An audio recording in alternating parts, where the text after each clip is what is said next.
एक बार की बात है, एक राजा की सवारी शमशान के पास से जा रही थी। तभी उन्होंने देखा एक भिखारी सा आदमी शमशान के बाहर बैठा है। राजा ने पूछा, तुम नगर में ना जाकर यहाँ क्यों बैठे हो? भिखारी बोला, राजा, नगर के सभी लोग को एक दिन ही आना है, इसलिए मैं पहले से ही यहाँ आ गया हूँ। राजा बोला, तू तो पागल है, जब तेरी बारी आएगी लोग तुझे अपने आप ही यहाँ ले आएंगे। भिखारी बोला, एक ना एक दिन तुमको भी यहीं आना है। फिर राजा ने बोला, तुम तो वास्तव में घोर पागल हो।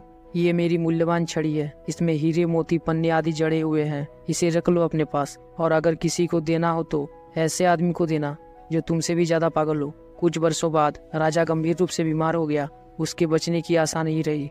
वह भिखारी राजा के पास मिलने पहुंचा और बोला, बहुत बीमार हो राजन? राजा ने कराहते हुए कहा, हाँ, अब तो बचने की आशा भी नहीं है, अब तो जाना ही होगा। भिखारी बोला, कहाँ जाना है? राजा बोला, यह कैसे मालूम होगा, किसी को पता नहीं, तू तो पागल जैसी बात करता है। भिखारी बोला, कोई सामान तो भेज दिया होगा, अपने मंत्री या सचिव को भेज दिया होगा प्रबंध के लिए। राजा बोला, तुम वही पागल के पागल हो, ये सब कुछ कैसे हो सकता है?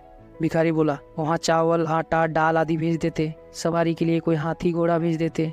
राजा ने चिल्ला कर कहा, अरे पागल, मैं जहाँ जा रहा हूँ वहाँ कुछ भी नहीं भेजा जा सकता। भिखारी बोला, तो राजन, इस छड़ी को तुम संभालो, क्योंकि तुम सबसे ज्यादा पागल हो।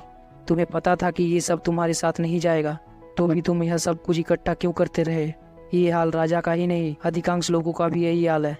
इस कहानी से हमें सीख मिलती है, मृत्यु के बाद सब कुछ यहीं रह जाता है, केवल अच्छे कर्म और प्यार की विरासत ही साथ जाती है।